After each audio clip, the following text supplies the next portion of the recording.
Welcome to episode 7 of Mahabharata series. After defeating Drupad and fulfilling the wish of their guru Pandavas with Kauravas and Guru Dron returned to Hastinapur. A year passed, and in that 1 year, firmness, kindness, knowledge, benevolence, and patience of Yudhishthir spread all across Hastinapur. Beholding the popularity of young prince, Dhritarashtra, in agreement of other elders, declared Yudhishthir as heir apparent. Albeit he wanted his son Duryodhan to be the next king, but Yudhishthir was proving to be most deserving among all princes. That decision of all elders of selecting Yudhishthir as the Yuvraj of Hastinapur didn't go well with Duryodhan. Since childhood, Duryodhan had felt the Pandava brothers as his prime opponents, and with the decision of Yudhishthir becoming Yuvraj, all his hopes of becoming king and ruling Hastinapur were ruined. At all means, he wanted to get the Pandava brothers killed, and with the support of Karna and Shakuni made couple of attempts to compass the death of the Pandavas as well. But Pandavas, with their skills and prowess, counteracted all the acts and remained unhurt. The popularity of the five Pandu sons were growing day after day, and a sense among the citizens started floating to see Yudhishthir on the throne. Beholding the enthusiasm and eagerness of the citizens, Bhishma suggested to coronate Yudhishthir as the king of Hastinapur. Bhishma was sure that Yudhishthir would be able to balance the growing friction among brothers, and his benevolence will help reduce the growing differences among the population of Hastinapur. But Duryodhan had some other plans. He already had accepted Pandavas as threat to his dreams, and then came the time of festival of Pashupati in Varnavad. The festival came with the devil plan in Duryodhan's mind, and he, with his uncle Shakuni, started paving the path for his vile act. While Shakuni ordered preparation of a palace made of wax erected on bamboos and dried woods in Varnavad, Duryodhan started convincing his father Dhritarashtra to send Yudhishthir to Varnavad to participate in festival as Yuvraj of Hastinapur. Dhritarashtra couldn't negate the stubborn ask of his son and asked Yudhishthir to go to Varnavad. Not knowing the dreadful and deceitful act of his cousin, Yudhishthir decided to go. Duryodhan convinced him to stay in the newly built palace, the palace of wax. The other brothers of Yudhishthir and Mother Kunti too decided to go with Yudhishthir. All was going as per the plan of Duryodhan and Shakuni when Vidur sensed the danger. He sensed the concealing debauchery in the fake smiling faces of uncle and nephew too. He sensed something behind the mirror of fakery which Duryodhan had planned to hurt the Pandavas. He wanted to stop Pandavas from going but couldn't, and hence he decided to alert Yudhishthir.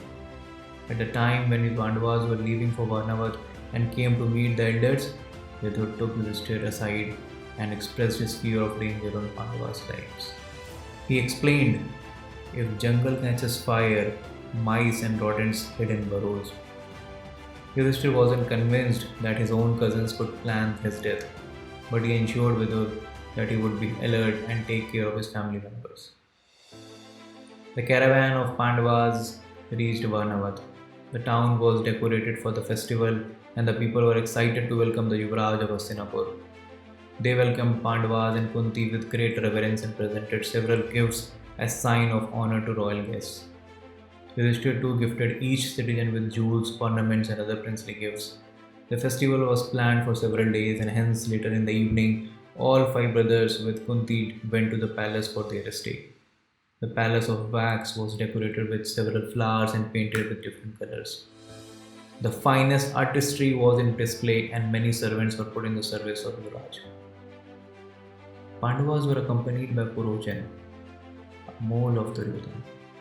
Purochan was involved in the construction of the wax palace and also instructed by Duryodhan to fire the palace when Pandavas get comfortable in Varnavad.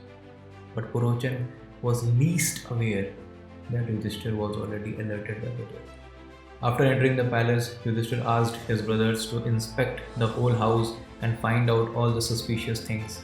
And as expected, they found that the house was made of wax and dried woods, and there was no alternate exit present in that palace.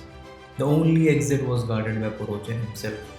Hence Pandavas decided not to do anything which could raise suspicion in Purochan's mind, and whenever the right time came, they would escape.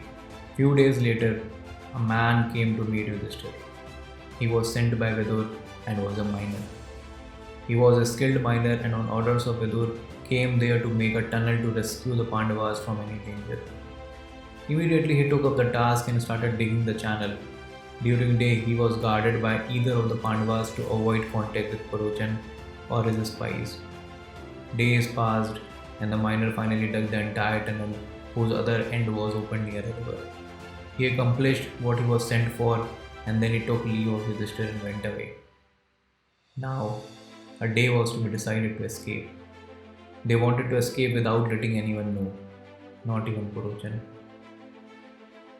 Kunti suggested to host a grand dinner for all countrymen, and when all people would be busy in the event, they could plan the escape. Yudhishthira agreed and ordered to arrange a grand feast for all residents of Varnavat. All were invited irrespective of their social status. Hundreds of people gathered for the feast and there came a Nishad woman with her 5 sons as well. The sons of same age of 5 Pandavas. After the dinner was over, people left, but that Nishad woman and her sons slept in one corner of that palace. Purochan too went into his room and slept. At the midnight hour, Bhima set the house of wax on fire. He set the fire to the door of the house, he set fire near Purochan's room, and he set fire at several other places of the house, ensuring that the house should be burnt completely. Pandavas with Mother Kunti then entered the subterranean passage prepared by the miner and escaped from the house. Beholding the fire in palace, the people of Varnavat ran towards the palace and tried to pacify the fire, but in vain.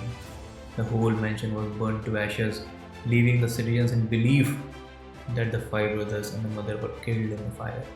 But in reality, that was Nishad woman and her 5 sons. On the other hand, Pandavas came out of the tunnel and ran towards River Ganga. There they found a boatman, a prudent spy of Vidur who was present there with his boat. All brothers with their mother then successfully escaped in that boat, crossed the river and entered into the other side of the jungle.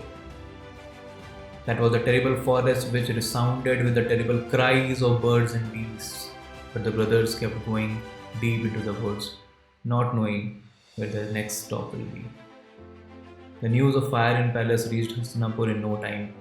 Duryodhan was elated as he thought he was successful in his plans. Dhritarashtra was sad as he believed he lost the sons of his brother. Bhishma was shattered, knowing the untimely and horrible end of his grandsons, but Vidur was smiling with it. Only he knew he had saved the future of Hastinapur. So this ends our today's episode. We will meet soon with the next episode and know where the fate of Pandavas will take them. But before we go, let's listen to the backstory of Drona and Drupad, their childhood friendship and how friends became foes. So the story goes like this. Drona and Drupad were both the students of Drona's father Rishi Bhardwaj. While Drona was son of a poor Brahmin, Drupad was son of King Prishada, ruler of Panchal. They both became friends while living in the ashram, so close that they promised to each other that whatever they would earn in life, they would divide between themselves. Half of Drupad's wealth would be of Drona and vice versa. That was the childhood promise. Drupad, after completion of education, returned to Panchal and with time became the king of Panchal and got involved into affairs of his kingdom. On the other hand, Drona was living a difficult life in poverty. He got married to Kripi and they became parents of Ashwatthama. There was not enough food and milk in the hermitage to fulfill the needs of the family, and finding it difficult to survive without support, Drona decided to meet his friend Drupad and remind him of the childhood promise.